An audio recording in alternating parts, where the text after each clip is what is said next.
Sawadi ka nga ni. Ayan, good morning my neighbor. Wow, parang may nasilip ako doon. Ay siya na, mainam ito.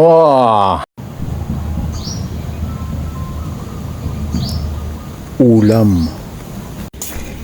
May ulam na. Ayun na, tinadtad na. Salamat po sa kapitbahay.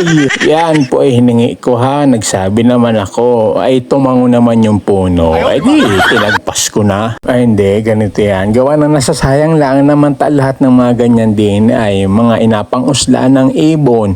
Yung mga manggangani din ay inangalot lang nung mga Squidward. Ay Squirtle. Yung nakit sa puno. Kahit ako nga tago-google ko. Ayun, squirrel. O ayun na nga ni, kaysa masayang, ay di maigi ng mapakinabangan. Ay di, paldo na naman siguro at may pang ilang araw na ulam na naman tayo. Ang laking tipid na naman ito.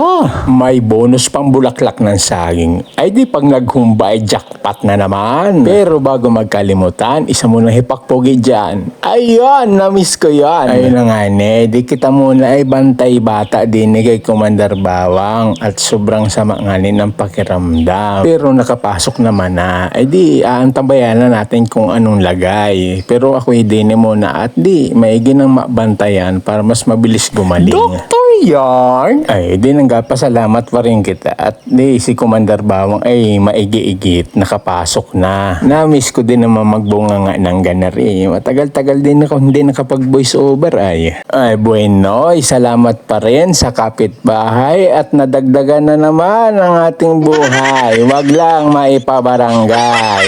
Wari ko ayos na rin. Hanggang din na lang muna kita. Bye-bye.